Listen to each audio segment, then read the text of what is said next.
The neighbor's little boy tugged my sleeve like he'd seen a monster. "Your wife had a man in the house last night?" he whispered. "He told me not to tell, but I'm telling you." My whole body went cold. I work night shifts as an EMT. I leave at 10 p.m. My wife stays home alone. Quiet neighborhood, familiar faces, nothing ever out of place. But a 5-year-old had just said the one sentence no married man ever wants to hear. He pointed at my house. "He went inside when you drove away." I didn't ask anything else. Couldn't. The world felt tilted, wrong, blurry around the edges. That night, instead of leaving for my shift, I pretended to go.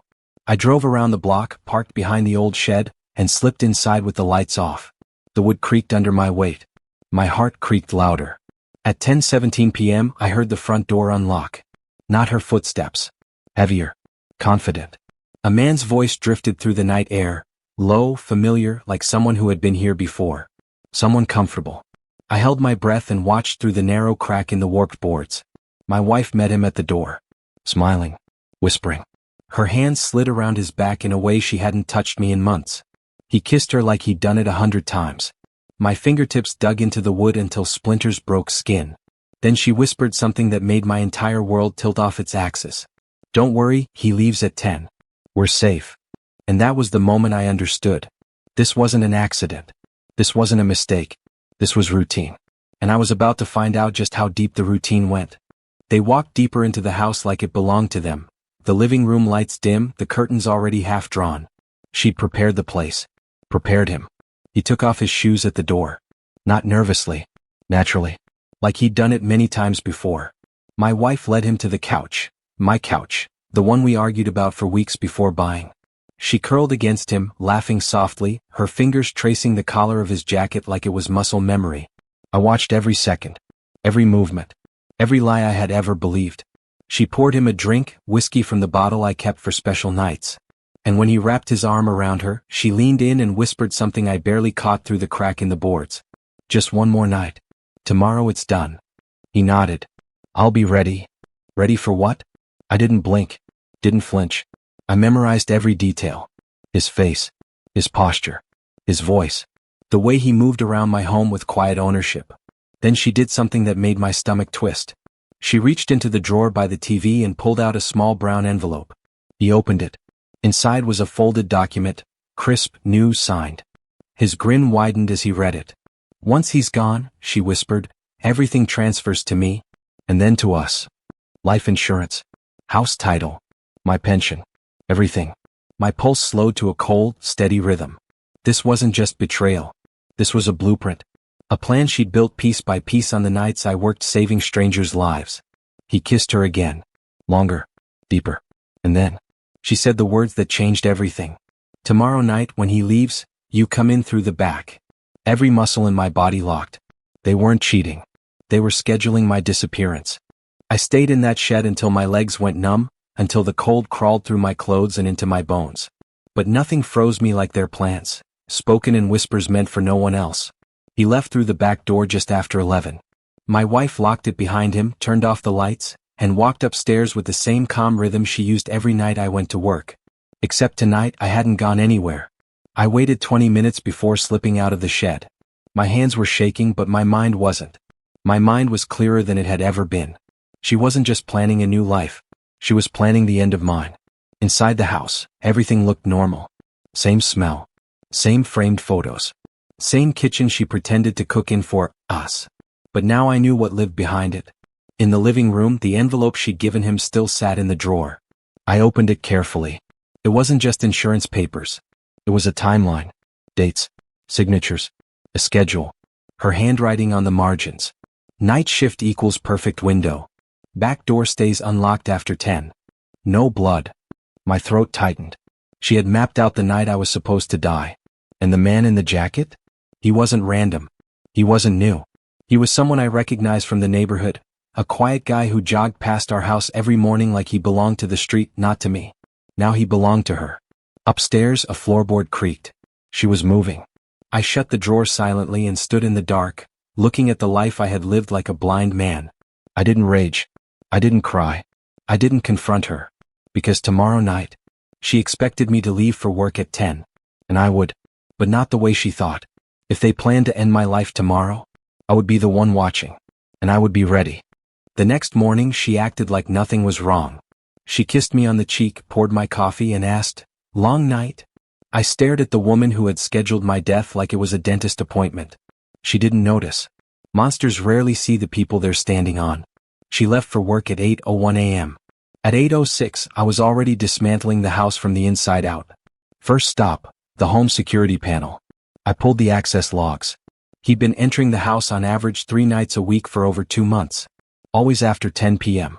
Always through the back door. Always after I went to work. Second stop, her laptop. She'd forgotten to close her email. There were drafts, unsent, unaddressed, rehearsed messages for after I was gone. I can't believe he's really gone. It happened so fast. He must have surprised a burglar. She had her alibi written before the crime even happened. I forwarded everything to a secure drive. Next, I visited the garage. That man's footprints were still faintly visible, dusty impressions on the concrete near the back door. His gloves were hidden behind the paint buckets. The crowbar tucked behind the toolkit was wiped clean, except for one tiny smear on the handle. I took photos of everything. Proof. Every step they'd taken, every mistake they'd made. At noon, I met with someone who owed me a favor. A retired homicide detective who now worked private consulting. I showed him everything. He didn't interrupt once. When I finished, he exhaled sharply and said only this. "Logan, if you go to work tomorrow night, you won't come home." I nodded. "I know." He leaned forward. "So what's your plan?" I told him. He went silent. Then he said, "If you do this right, you walk away clean. If you do it wrong, they walk away." I didn't hesitate. They won't walk away. Because tomorrow night wasn't theirs anymore. It was mine. The detective helped me prepare everything. Not with violence. Not with traps. With documentation. Because if tomorrow night went the way they planned, only one person would end up in handcuffs. Me. And I wasn't giving them that kind of ending. By late afternoon, every file, every message, every timestamp, every stolen moment between them was backed up in 3 places. A secure drive. My lawyer's server. And a timed email scheduled for midnight. If I didn't stop it, the evidence would go out automatically. I returned home before she did. Set the house exactly as she expected. Dinner on the counter, lights low, uniform laid out for my night shift. She arrived at 6:12 p.m. humming. She kissed me. I didn't move. She didn't even notice. At 9:40 p.m. she began her ritual, fake concern, warm hugs, long kisses meant to pull my guard down. All rehearsed. All lies. At 9:58 p.m. she walked me to the door. "Be safe tonight," she whispered. I studied her face. The softness. The care. The rehearsed pain she planned to wear tomorrow. "I'll be careful," I said. I stepped outside. Closed the door. Walked down the driveway until my car disappeared from her view. Then I turned around. Because tonight I wasn't going to work. Tonight I was going to survive. I moved around the side of the house, staying low, staying quiet, and slipped into the shed, the same place I learned the truth. At 10:06 p.m. the back door unlocked. She let him in instantly. Their voices drifted out, excited, rushed. "Is he gone?" "Yes." "He left 2 minutes ago." "Are you ready?" She exhaled. "We finish it tonight." I gripped the edge of the shed door. Not in fear. In focus. Because in exactly 1 minute, he would enter the house thinking I was gone forever. But tonight the story wasn't his. It wasn't hers. It was mine. They moved through the house with purpose. Not lovers sneaking around. Conspirators. He whispered, "We do it exactly how we planned. No hesitation." She nodded. "He comes home at 7 in the morning. We make it look like a break-in. You hide in the hallway. I'll leave the back door unlocked. A break-in. A staged struggle. A dead husband. All for insurance money." The man who jogged the neighborhood, waved to kids, nodded politely at me, was now walking through my kitchen holding gloves and a screwdriver wrapped in a towel. He wasn't nervous. He had done this before. My heart beat slowly, steadily, like it was syncing with something darker than fear, clarity. From the shed I called the detective. "It's happening," I whispered. "Stay hidden. Don't interrupt. Let me get my guy there." "No," I said quietly. "They need to be caught doing exactly what they planned." I ended the call, slipped out the back of the shed, and moved to the side window where I had a perfect view into the hall. He positioned himself behind the entryway. She dimmed the lights. Every detail matched her notes. Then she pulled out her phone and began typing a text, a message she planned to send after he killed me. Babe, I'm scared. I heard noises. Please come home. Fake panic. Fake innocence. Fake love. Everything about her was fiction. At 10:32 p.m., he rehearsed the attack, standing exactly where he would strike, gripping the screwdriver like a blade. She ran her hands through her hair, messing it up. I need to look like I struggled. He grabbed her wrist too tightly. We should practice. She didn't flinch. She liked it. And that was the moment my breath left me. Because she had never looked at me the way she looked at him. This wasn't desperation. This wasn't fear. This was devotion to the life they wanted after mine ended. But they had overlooked one detail. I wasn't gone. And the detective wasn't alone. His entire response team was 2 minutes away. When they stepped through that back door, it wouldn't be to save me. It would be to catch them in the act. Blue lights don't make a sound until they're close. And when they finally flashed at the end of the street, he didn't notice. She didn't either. They were too deep into their performance. He wiped surfaces with his sleeve. She arranged a broken vase near the doorway. Together, they rehearsed the struggle they planned to sell to detectives the next morning. She even practiced crying. Fake sobs. Fake shaking hands. Fake terror. Everything she once showed me in love, now reduced to theater for a murder. The back door creaked. Not from him. Not from her. From the shadow stepping inside behind them. A single voice cut through the dark. Don't move. 2 officers entered first. Then the detective. Then another pair. Guns drawn. Flashlights blinding. Voices sharp. Hands where we can see them. He spun around, stunned, dropping the towel-wrapped screwdriver onto the floor. She froze. Completely. The actress finally out of script. What is this? She stammered. The detective didn't answer her. He turned to the man. Carson Holt, you are under investigation for conspiracy to commit homicide, attempted insurance fraud, and unlawful entry. The man's eyes widened. He turned to her. You said he'd be gone. And then she screamed the words that showed her loyalty never belonged to him either. You said it would look like a robbery. You said it was safe. Every officer in the room went still. The confession came out of her without force. Without interrogation. Without pressure. Pure panic. Pure guilt. They cuffed him immediately. She tried to run. But they grabbed her wrists before she made it 2 steps. Let me go. You don't understand.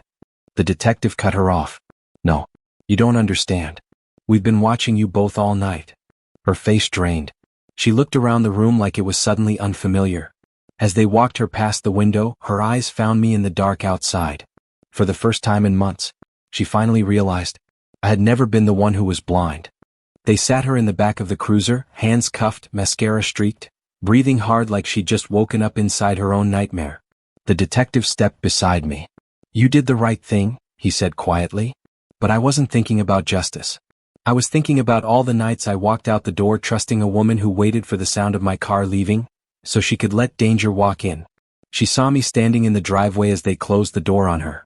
Her face broke. Logan, please. I didn't mean. The door shut before she could finish. Carson was already in another vehicle, screaming threats, excuses, lies, everything cowards say when a plan falls apart. But she went silent. Guilt doesn't scream. It sinks. I walked inside the house when the police cleared it. It felt unfamiliar, like someone else had been living here. Someone who had memorized the floor plan for a reason I wasn't meant to survive. I sat on the couch, the same one where she had curled up with him, and exhaled for the first time in hours. It wasn't relief. It was release. Her phone buzzed on the table. A message preview lit the screen. Policy beneficiary confirmation successful. The timestamp? 1 hour before she opened the door for him. I forwarded it to the detective. More proof. More truth. More of the world she built collapsing on top of her. By morning they were both charged. Conspiracy. Attempted murder. Insurance fraud.